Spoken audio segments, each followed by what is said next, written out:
Paz. A nossa igreja tem uma aliança com a Missão Vida. Missão Vida é a primeira e a maior missão que trabalha com recuperação de mendigos no Brasil. Ela já está hoje em 10 estados brasileiros. E esse final de semana teve um congresso chamado Congresso de Missão e Adoração. Aliás, de Adoração e Ação. E eu estive lá, nossa igreja contribui com a Missão Vida todos os meses, uma pequena oferta, e essa relação nossa já se estende há muitos anos. Eu estive lá, sendo um dos preletores no Congresso da Missão Vida. Tínhamos lá 420 pessoas. 420 pessoas. Dessas 420, a maioria eram de mendigos que estão no processo de recuperação. Então, os irmãos, se lembrando da Missão Vida, estejam em oração. E se você tiver contato com um mendigo, tente fazer uma motivação, motivá-lo a ir para a Missão Vida. É o melhor lugar que Deus tem levantado para a recuperação de mendigos. São muitos milagres, muito poder. E eu sempre digo assim, que lá na Missão Vida a gente não só ouve o Evangelho, mas a gente vê o Evangelho, porque cada pessoa daquela que está lá tem sinais vivos da libertação promovida por Deus. Muito bem, hoje nós vamos compartilhar um texto que está em Romanos capítulo 12, verso de número 3. Romanos 12, 3. Você pode vir aqui comigo no slide ou pode ler aí na sua Bíblia, vai abrir, quem tiver a Bíblia melhor ainda. Romanos capítulo 12, verso de número 3.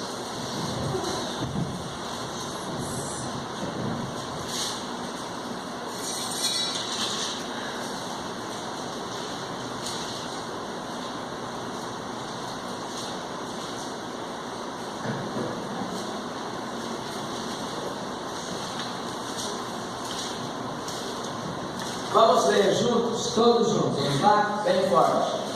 Porque pela graça que me foi dada, digo a cada um dentre vós, que não pense de si mesmo, além do que convém, antes que pense com moderação, segundo a medida da fé que Deus repartiu a cada um. Vamos orar. Pai, nós estamos aqui alegres, felizes por essa oportunidade singular de partilharmos da comunhão, louvarmos o Teu nome e, acima de tudo, recebermos nesta noite a Tua palavra.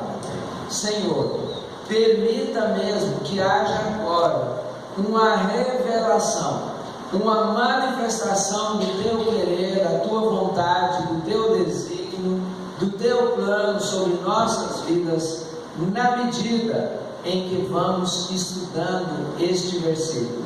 Fala, Senhor, ao nosso coração, para a Tua honra, para a Tua glória e para a nossa edificação. Nós assim pedimos em nome de Jesus. Amém. Muito bem. Meu nome é Jair. É um prazer. Você sabe o que significa Jair?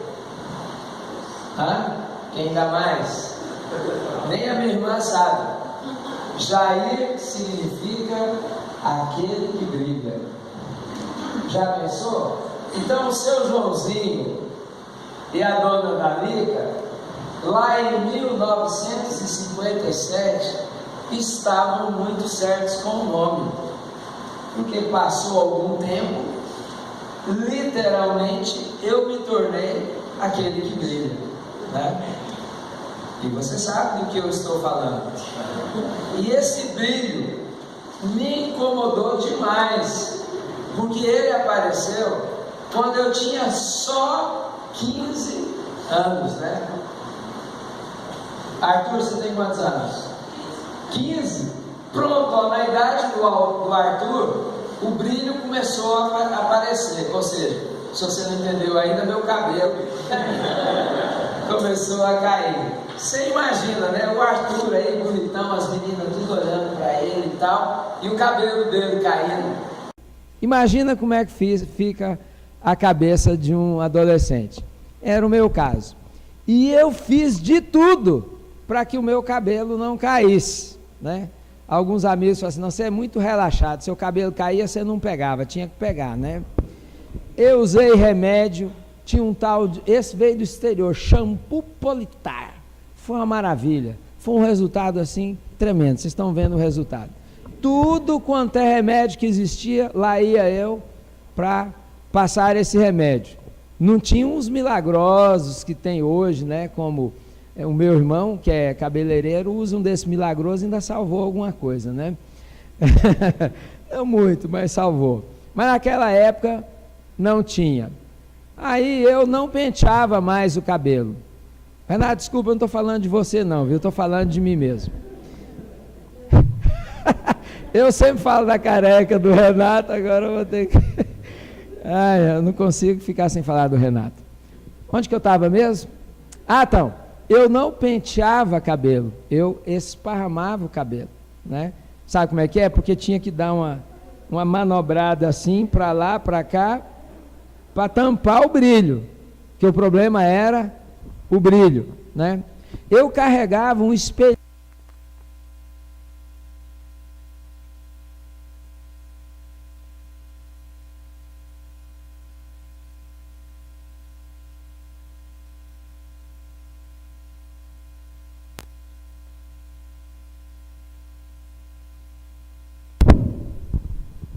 Ok.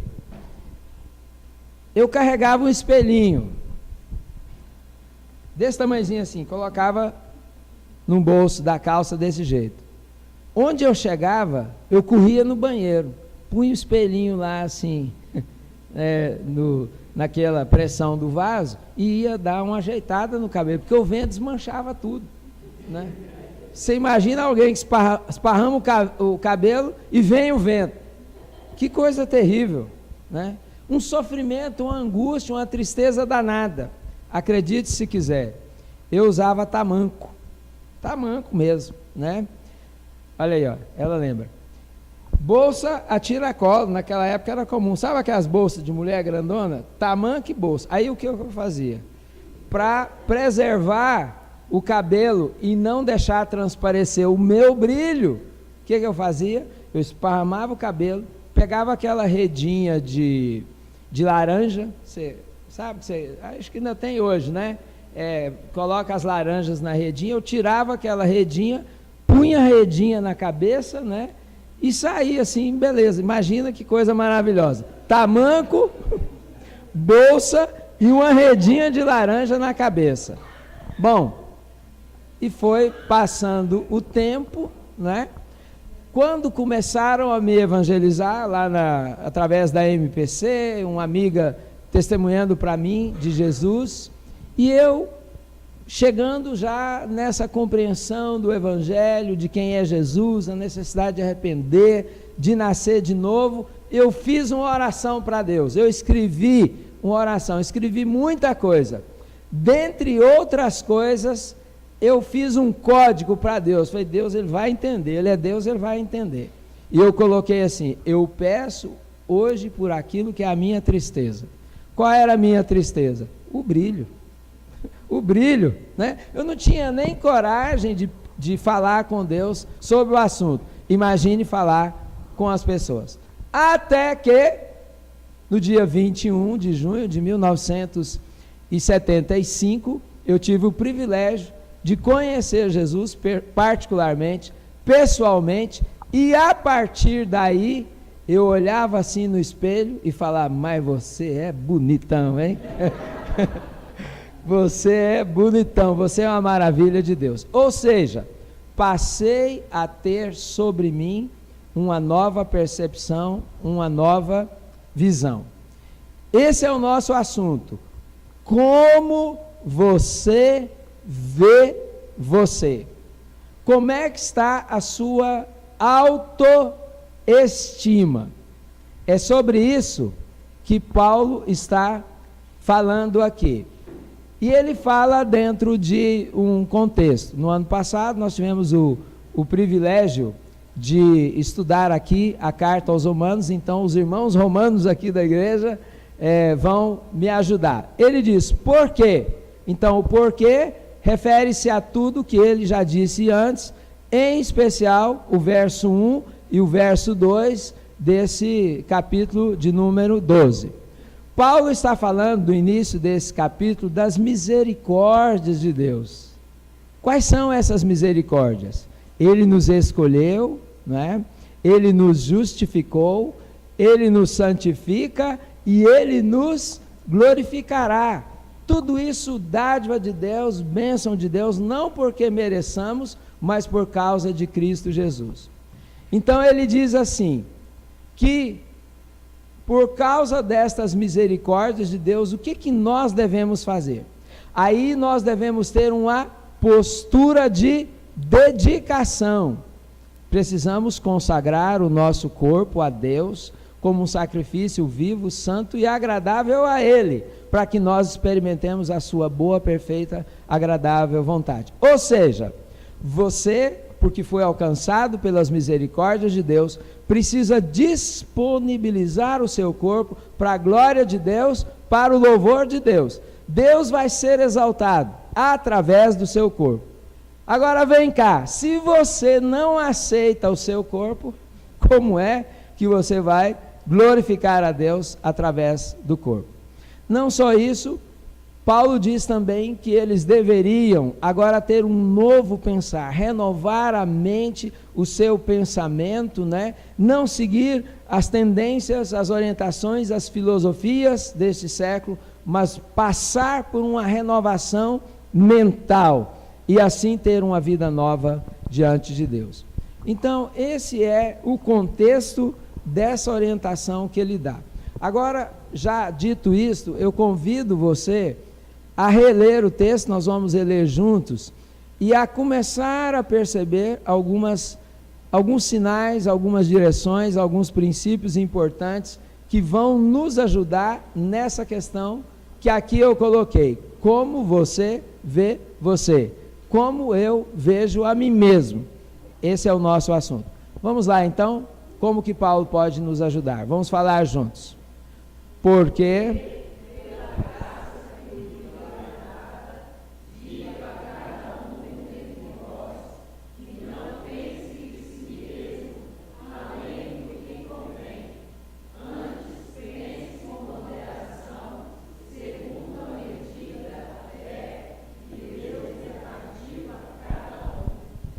amém. Primeira coisa, Paulo diz assim, pela graça que me foi dada. Como você deve olhar para você? Você deve olhar para você mesmo a partir deste olhar, desta referência da graça. A graça é a base para você ter uma percepção correta de você mesmo. Foi isso que aconteceu comigo. No dia em que a graça de Jesus tornou-se uma experiência pessoal para mim, porque Paulo não está falando de uma graça que foi dada aos outros, uma graça que você vê acontecer na vida dos outros, mas uma graça que acontece na sua vida. É uma experiência particular, única e pessoal com Deus, em que você percebe que Deus está visitando você. Deus está tocando você, Deus está fazendo uma obra na sua vida, a graça está sendo dada a você, é uma experiência sua. Então, a partir desta experiência, eu comecei a olhar para mim de uma forma diferente, e essa tem sido, na verdade, a experiência de muitos aqui. No Life on Life, que é uma aliança de discipulado, que vários irmãos aqui da igreja, graças a Deus, estão participando, vários estão começando agora uma caminhada de amigos em torno da amizade, da palavra, abrindo o coração, e Deus vai assim tocando, né, na medida que o tempo vai passando. No Life on Life, nós aprendemos um conceito muito interessante de graça, que eu acho que resume de forma objetiva, direta, concreta e qualificada o que é a graça. O Rand Pope, que é o fundador dessa aliança de discipulado, ele fala 3 coisas que estão aqui em Romanos relativas à graça. Primeira coisa, nós perdemos tudo, né? Quando você vai, por exemplo, lá em Romanos capítulo 3, verso 9 em diante, pode, sem desmarcar esse texto nosso, dar uma olhadinha aí, Romanos 3, 9, ele diz assim: que se conclui, temos nós qualquer vantagem? Não de forma nenhuma, pois já temos demonstrado que todos, tanto judeus como gregos, estão debaixo do pecado, como está escrito: não há um justo sequer, nenhum, não há quem entenda, não há quem busque a Deus, todos se extraviaram, a uns se fizeram inúteis, não há quem faça o bem, não há nenhum sequer. Ou seja, nós perdemos tudo. Sem Deus éramos completamente desgraçados, sem nada, sem esperança, sem sonho, sem perspectiva, sem nenhum horizonte na nossa vida terrena. Perdemos tudo. A segunda coisa que está por trás desta ideia de graça é que Cristo fez tudo. Perdemos tudo, condenados, mas Cristo fez tudo. Aliás, na cruz Jesus diz: está consumado. Tudo que precisava ser feito por nós para que nos conectássemos com Deus foi feito por Jesus na cruz do Calvário. Esta é a mensagem de Romanos. Por exemplo, aqui Romanos 3, 21, esse mesmo capítulo que eu já citei, diz: agora sem lei se manifestou a justiça de Deus, testemunhada pela lei e os profetas. Justiça de Deus mediante a fé em Jesus Cristo, para todos e sobre todos os que creem. Porque não há distinção, porque todos pecaram e carecem da glória de Deus. Aí ele diz: sendo justificados, e é uma redundância, gratuitamente por sua graça. Se é pela graça, é gratuito, mas para que não ficasse dúvida, ele diz: nós somos justificados, nós somos declarados salvos pela graça de Deus revelada em Cristo Jesus, mediante a redenção que há em Cristo Jesus. Então, nós perdemos tudo e Cristo fez tudo por nós. O terceiro aspecto que o pastor Rand Pope sabiamente diz é que nós recebemos tudo. Perdemos tudo, ele fez tudo, e o tudo que ele fez se torna nosso. Nós recebemos tudo. Por isso há um cântico de louvor, de alegria, de satisfação, de prazer e de vitória, aqui mesmo em Romanos e em tantos outros textos do Novo Testamento. Por exemplo, Romanos 8, 31 e 32. Romanos 8, 31 e 32. Vamos ler juntos? Se você abriu, fale aí comigo, leia comigo, por favor, em nome de Jesus. Vamos lá? Romanos 8, 31 e 32. Todos juntos.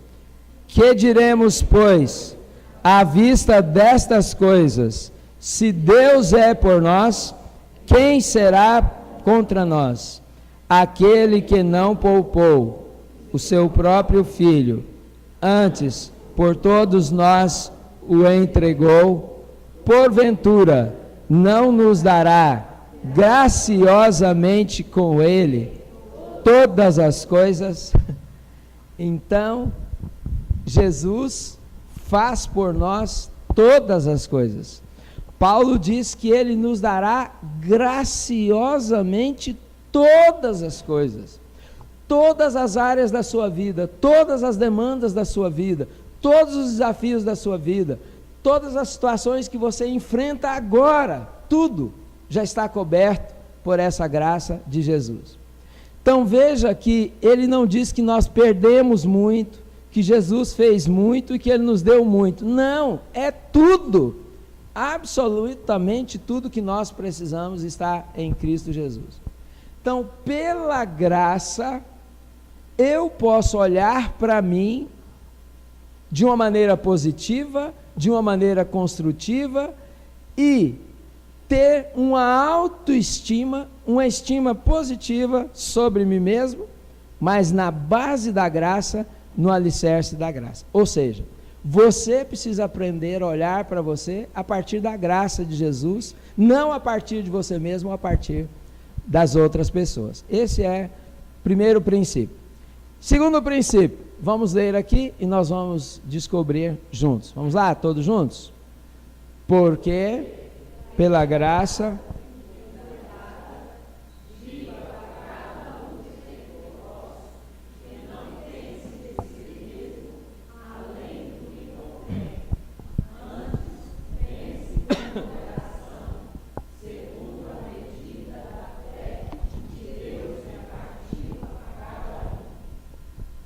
digo, vou criar uma expressão aqui que não existe, horrorosa. A quem Paulo está digando? Para quem ele está digando? Responda. A cada um. A cada um. O que significa então? O que você pensa de você é um problema seu. É uma responsabilidade sua. Na verdade, você não pode terceirizar, eu vou pensar sobre mim a partir do pensamento das outras pessoas. Não tem jeito, não funciona. Eu vou citar aqui algumas pessoas.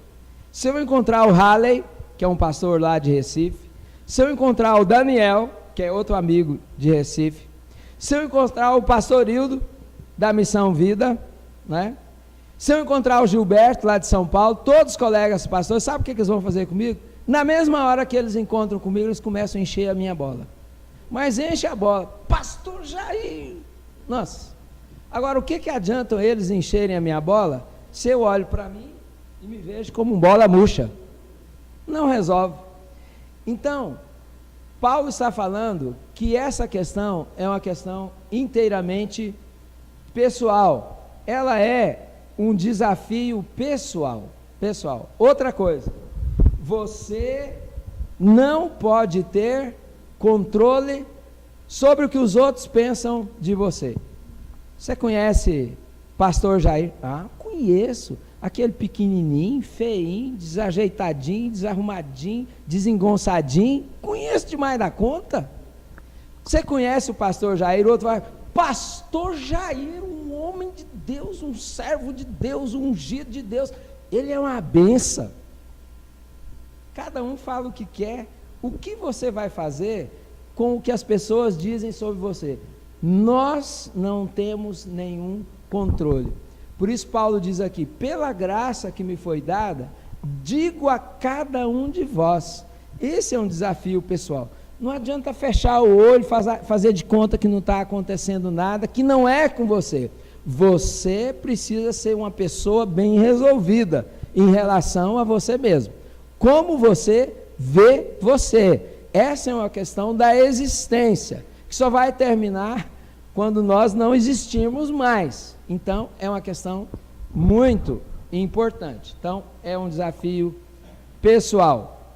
Aí vem Paulo, então nós vamos avançando no raciocínio dele, que na verdade é uma visão de Deus, porque ele escreveu inspirado por Deus, e chegamos a uma questão muito interessante aqui. Vamos falar juntos, todos juntos? Porque pela graça que me foi dada, digo a cada um dentre vós, que não pense de si mesmo, além do que convém, antes pense com moderação, segundo a medida da fé que Deus repartiu a cada um. Muito bem. O que Paulo está falando? Ele diz que nós não podemos pensar, de que maneira? De que maneira? Além do que convém. O que é isso? Qual é o princípio? Paulo está dizendo que nós precisamos, nessa questão sobre a autoestima, nós precisamos confrontar radicalmente, duramente, toda e qualquer manifestação de orgulho. Vamos pensar assim, primeiro numa dimensão, creio eu, do orgulho explícito, né? Aquele orgulho que é declarado, um orgulho que está presente no coração humano desde o jardim do Éden, desde a queda. A história humana é uma história do orgulho humano. Vamos pegar um momento do Velho Testamento, Gênesis 11, quando fala a respeito da criação de uma cidade, a fundação de uma cidade chamada Babel. Vamos fazer uma cidade, vamos construir uma grande torre na cidade. Os homens têm mania de torre, né? Eu conheci o World Trade Center, o velho World Trade Center, lá em Nova York. O Osama Bin Laden foi lá e derrubou. O que eles fizeram? Fizeram outra torre, porque os homens gostam de torre. E lá atrás, né, eles disseram assim: vamos fazer uma torre para que nós cheguemos até o céu. Ora o orgulho, o homem partindo do pressuposto que ele pode sozinho, por suas realizações, chegar ao céu. Isso é religiosidade. Eu vou ter uma religião para chegar a Deus, como se pela religião pudesse chegar a Deus. Orgulho. Façamos uma torre para que ela chegue até os céus, e aí eles dizem assim: e para que o nosso nome seja famoso em toda a terra. Não é uma maravilha ser famoso, né? Você ser conhecido, ser amado, ser reconhecido, vão te jogar confetes, vão te jogar serpentina. O coração humano gosta disso, né? Eu estava pensando nessa história e eu me lembrei daquela música. Eu fui lá, né, do nosso irmão Roberto Carlos, né? A minha esposa não está aqui hoje, mas quem sabe lá estava eu, né, ali me unindo ao Roberto Carlos e cantando para ela assim: o cara que pensa em você toda hora, que conta os segundos se você demora, que está a todo tempo querendo te ver, porque já não sabe ficar sem você, e no meio da noite te chama para dizer que te ama. Esse cara sou eu, né? Aí a Mariângela vai falar assim: esse cara não é você, porque eu não sou esse cara. Eu posso até vender uma imagem de ser, mas eu não sou. Ela me conhece e sabe que eu não sou esse cara, esse maridão, aquele lá de trás, né, de 32 anos atrás, que se apresentava como um brilhante príncipe. Puxa, esse príncipe, logo ela descobriu que o príncipe não existia. E a princesa que ela era também não, porque todos nós temos as nossas fragilidades. E no relacionamento conjugal é que a gente se torna conhecido. Vocês não me conhecem nada. Quem me conhece é a minha mulher, né? Eu gosto de brincar, às vezes, algum ouvir assim: pastor, o senhor está bom, né? Assim, querendo dizer que eu estou bem fisicamente. Aí eu falo assim, com todo respeito: é porque você nunca me viu pelado, porque se você me ver pelado, você vai ver que eu não estou tão bom assim não, né? Ou seja, a gente dá uma camuflada, né? Todos nós temos essa semente de orgulho. A gente fica pensando além do que convém. A gente se acha, né? As crianças hoje, pouco tempo saiu uma reportagem na revista Época, a geração se acha, menininho pequenininho, enfrentando o pai, botando o dedo, dando ordem, todo mundo se acha, já nasce se achando, e nós não somos nada. Paulo diz: ninguém pense além do que convém, né? A gente critica o Lula, mas tem muita gente igual ao Lula, né? O Lula disse assim: olha, pode ser que exista alguém tão honesto quanto eu, mas mais honesto que eu não existe. Isso não existe mesmo. Está cheio de Lula espalhado aí pelo Brasil afora. Gente que pensa além do que convém. Se você pensa sobre você além do que convém, você está tendo sobre você uma imagem falsa. E isso não faz sentido nenhum para a sua vida.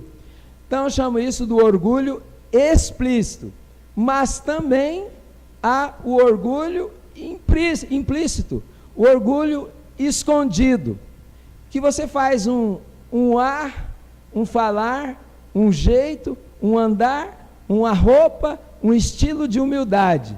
É um santo, uma santa de Deus, humildezinho, humilde. Mas por trás desta humildade, na verdade, é uma falsa humildade, há um orgulho escondido. Então, quando às vezes você não está pensando além do que convém, então você não se acha. Mas quando você pensa aquém do que convém, avalie o seu coração, porque de repente pode estar dentro do seu coração um orgulho também, que está escondido numa capa de humildade, mas também é orgulho. Eu já contei essa história aqui, e nós estamos, pastor da minha idade é expert em repetir histórias, né? Mas você faz de conta que nunca ouviu. Quando eu estava no seminário, eles me chamaram para fazer parte de um grupo musical, que esse grupo chamava Jovens de Cristo, e todos os anos eles agregavam novos alunos que iam chegando, porque o grupo não parava. Então tinha que ter uma renovação assim, natural. Quando eu cheguei no seminário lá em Campinas, São Paulo, e eles perceberam a minha história, aquele negócio, ia ser padre, não sei o que, acharam interessante, né? Me chamaram para o grupo. Lá estou eu, ensaiando no grupo, né? E todos os meses a gente saía uma vez por mês em uma igreja ali da região de Campinas, no estado de São Paulo. Depois de 3 saídas, o líder do grupo chegou para mim assim: ô Jair, é o seguinte, eles me chamavam Padreco. Padreco é o seguinte: você está dispensado. Nós reunimos aí a liderança do grupo. Você está dispensado? Eu falei: mas por que eu estou dispensado? Por 2 motivos. Primeiro, que você não sabe pregar. Como assim? Eu fui para o seminário para aprender a pregar, estava lá há 3 meses. Outra coisa, você não sabe cantar. Esse negócio ficou lá na minha mente. Você não sabe pregar, você não sabe cantar. Você não sabe pregar, você não sabe cantar. E aí eu fui murchando. Aquilo que era absurdo, porque eu não tinha como saber cantar e pregar, só que eu havia acabado de chegar. Cantar até eu sabia alguma coisa.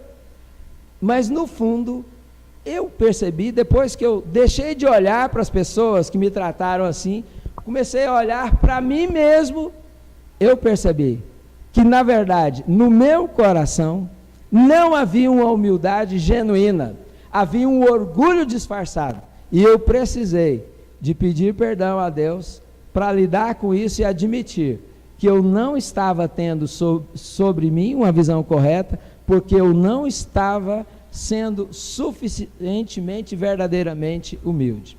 Quando você vai na carta aos Colossenses, capítulo 2, verso 23, Paulo vem falando de coisas que não têm valor, como ritos, como costumes, como tradições, e ele fala de 2 coisas em Colossenses 2, 23, de 2 coisas que não têm valor algum: o culto de si mesmo e a falsa humildade. Então, nós não podemos pensar nem além do que convém. Você não é o cara, mas também você não pode pensar aquém do que convém, porque esse pensar de repente pode ser, na verdade, um orgulho do seu coração. Então, Paulo nos ajuda a chegar agora, né, numa visão correta a respeito dessa nossa relação com Deus. Vamos descobri-la aqui no texto de maneira clara. Essa mensagem é uma mensagem que você precisa passar para as pessoas. Não é para você dizer se foi boa ou se foi ruim. Tem muita gente do seu lado que tem problemas nessa área, e você pode ajudar a pessoa a partir desta mensagem. Vamos lá? Vamos juntos? Porque pela graça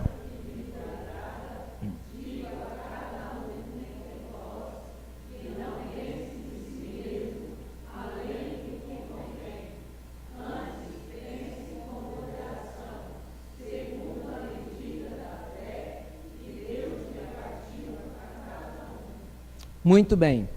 Então, Paulo termina dizendo que nós precisamos ter sobre nós a visão que Deus tem. Como você olha você? Você precisa olhar você como Deus te olha. É isso que ele está dizendo.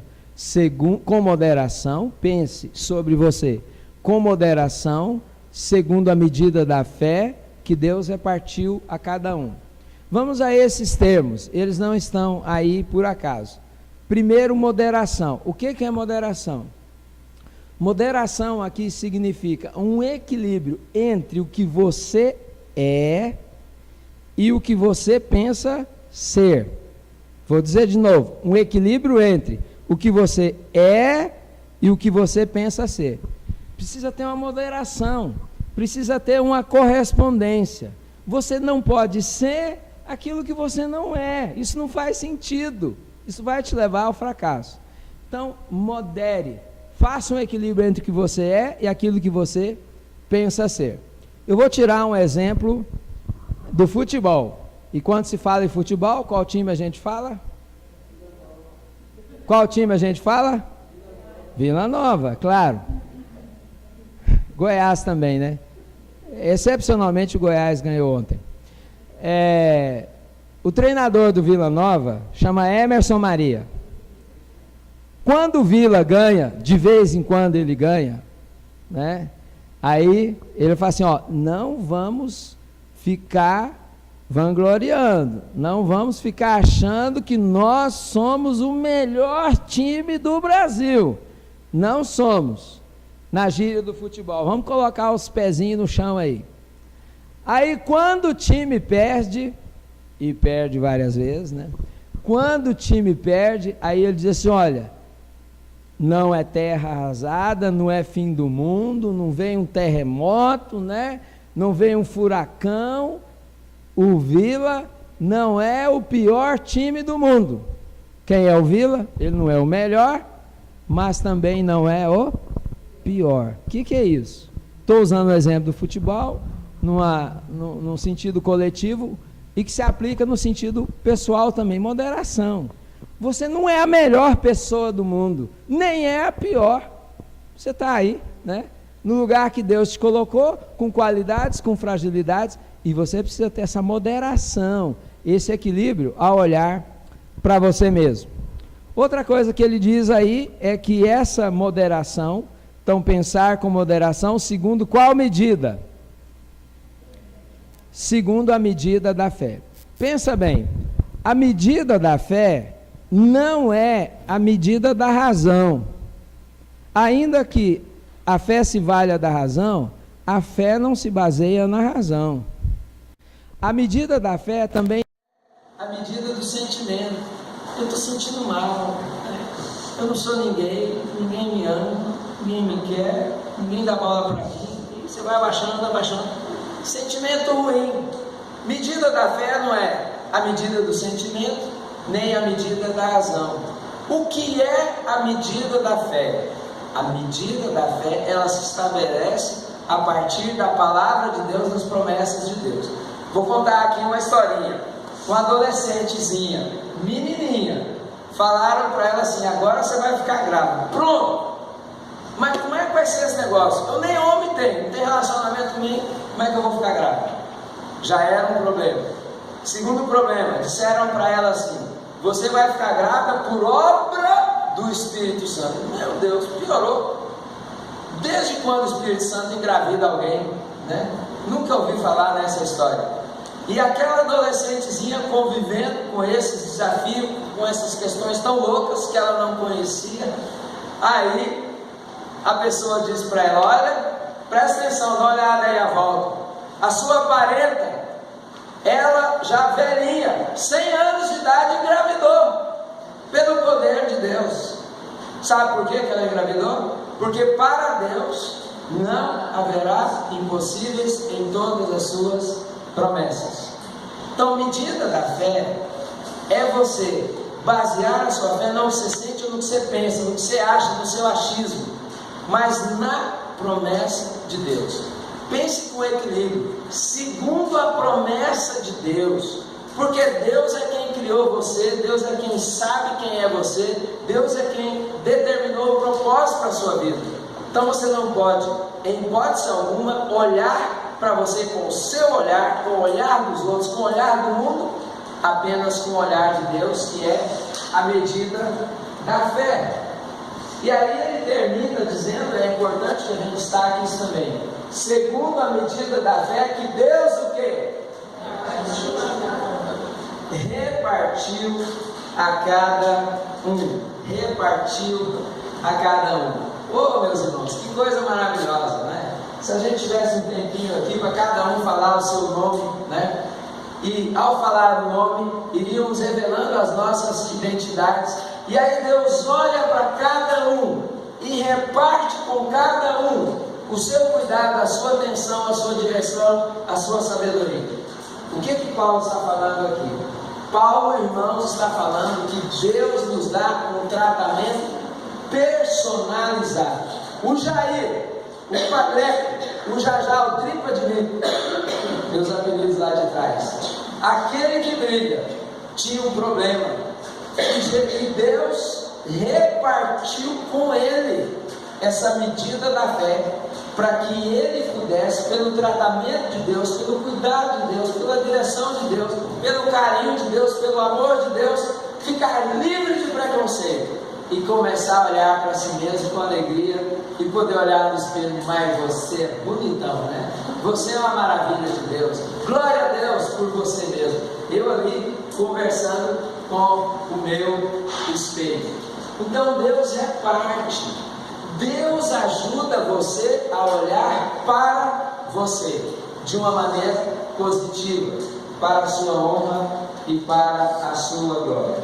Por toda a Bíblia existe essa ideia, né, de uma fé que se manifesta no cotidiano.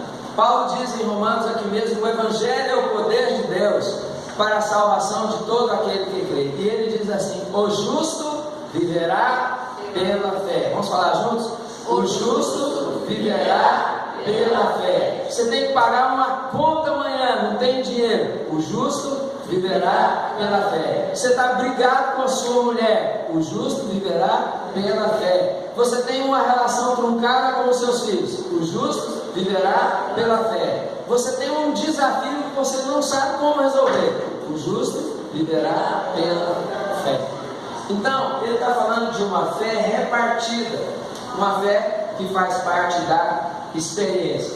E aqui eu vou pegar o Max Lucado. Já usei isso aqui outras vezes. Leia um livrinho chamado Você, do Max Lucado. Maravilhoso. Esse livro me ajudou demais. Se eu achava que eu era bonito, tá gravando aí?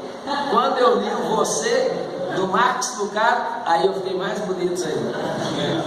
O Max Lucado fala assim: você é único, você é especial, não há ninguém, absolutamente ninguém igual a você.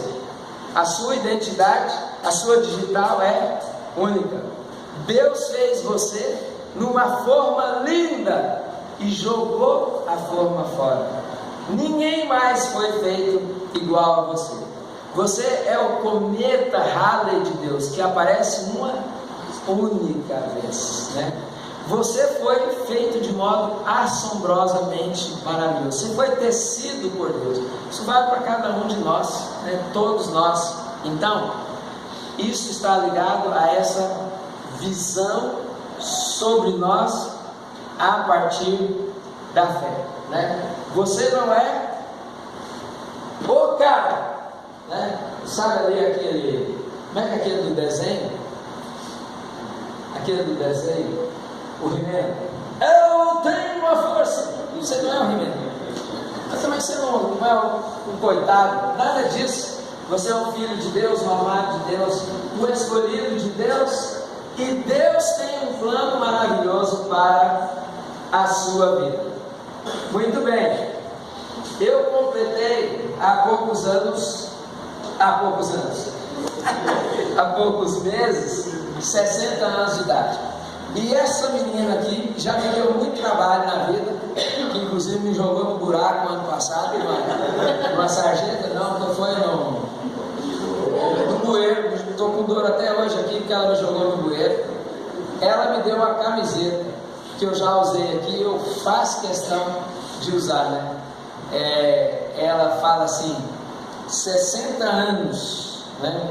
1957, o começo das lendas. Começo das letras. E eu estava pensando nessa reflexão e me lembrando dos 60 anos. Sabe o que acontece? O que eu pensava sobre mim quando eu tinha 18, quando eu tinha 19, quando eu tinha 20, ou quando eu tinha 23, que eu comecei a trabalhar, já pensou? 23 anos eu me tornei pastor. Você tem quantos? 22? Mas você ainda tem uns 3 anos aí, né? Eu ganhei de você. 23 anos eu já era pastor. Só que a visão que eu tinha sobre mim quando eu tinha 23 anos não serve mais, porque eu não tenho 23, eu tenho 60, e com 60 as coisas mudam. Cheguei lá na Missão Vida, cumprimentei a filha do pastor Hildo, eu fui no casamento dela, cumprimentei ela, estavam as duas irmãs, cumprimentei, nossa, eu estive lá no seu casamento, tal, não sei o que. A menina fez assim, quem casou foi ela. É porque na verdade eu conheço o pastor Hildo e a Rosane, mas não conheço, não convivi com a menina. E o casamento era lá na frente, um negócio muito grande, e tinha uma programação aqui em Goiânia, eu não pude ficar para a festa, né? Então são coisas próprias de quem tem 60 anos. Eu encontrei um pastor lá na Missão Vida, lá tem a Vila dos Aposentados, né? O pastor Hildo está construindo algumas casas, e tem um pastor maravilhoso, Paulo Bronzelli, doutor, diretor do Seminário Presbiteriano de Campinas, professor reconhecido nacionalmente, e resolveu morar na vila, não porque não tem a casa, mas porque ele quer ficar lá, e ali também vai servindo voluntariamente os irmãos da Missão Vida. Eu falei para ele, pastor, eu vou vir aqui pegar um aconselhamento com o senhor sobre como é viver dos 60 para os 70, se Deus permitir. Aquela visão lá do passado não serve mais, porque agora eu tenho 60, e eu preciso olhar para mim sem diminuir, sem avançar, nem além, nem a quem, segundo a medida da fé que Deus repartiu no meu coração. O que eu quero dizer é que esse negócio do que eu penso de mim é a vida inteira. Quantas coisas acontecem conosco que interferem na dinâmica do nosso corpo, da nossa mente, das nossas emoções, dos nossos relacionamentos, muda. De repente você olha a foto de 40, 30 anos atrás, mas parece que não sou eu, mudou tudo. Então, nós vamos aprender na marcha do tempo a olharmos para nós, seguindo esses valores e compreendendo que Deus continua na sua graça, trabalhando nas nossas vidas e nos ajudando a ter sobre nós uma visão positiva, uma visão do seu coração.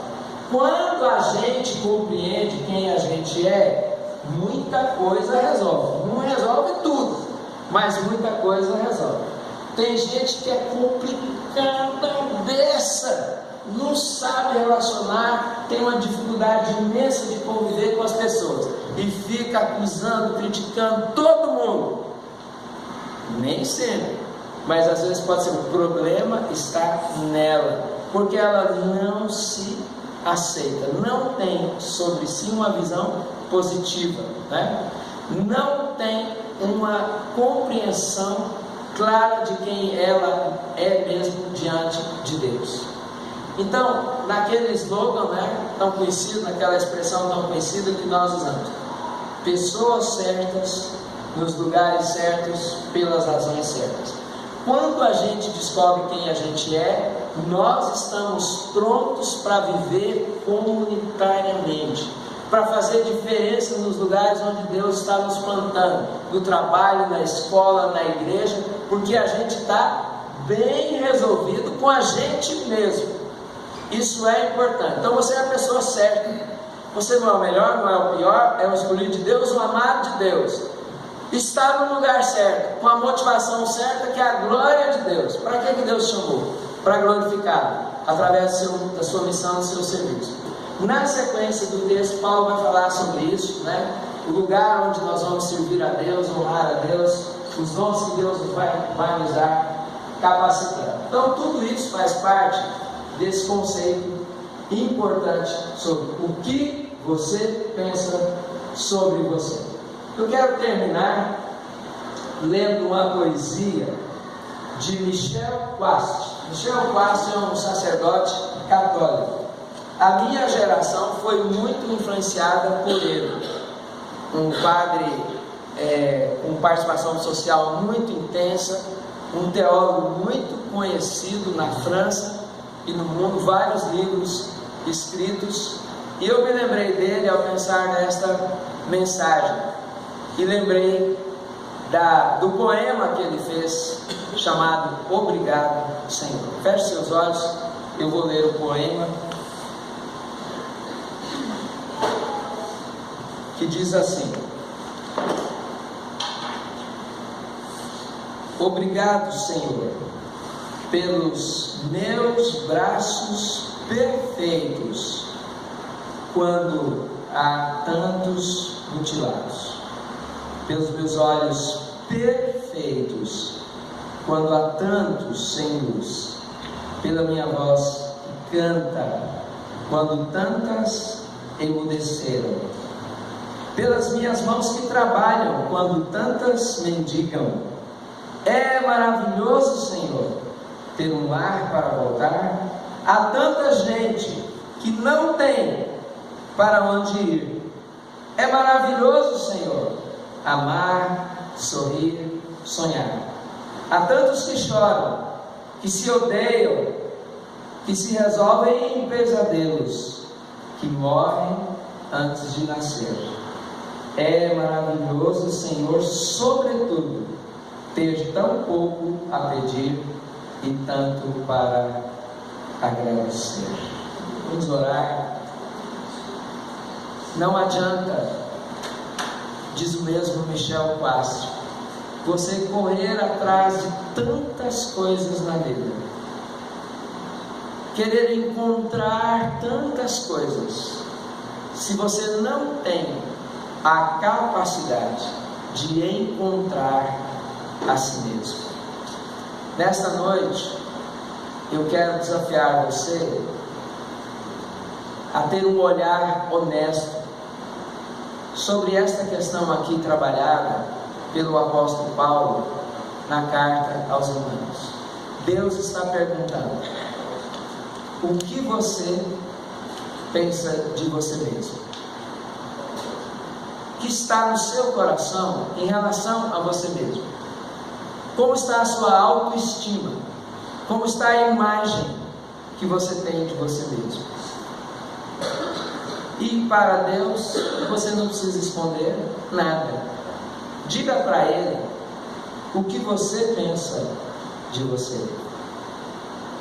Mas também lembre-se que Deus está nesta noite dizendo a você: olha, eu, pela graça que eu te dou, te dei e te dará em Jesus, pela graça, eu quero ajudar você, levar você a ter sobre você mesmo uma visão, a mesma visão que eu tenho, segundo a medida da fé, com moderação, que eu estou repartindo com você, através da minha palavra.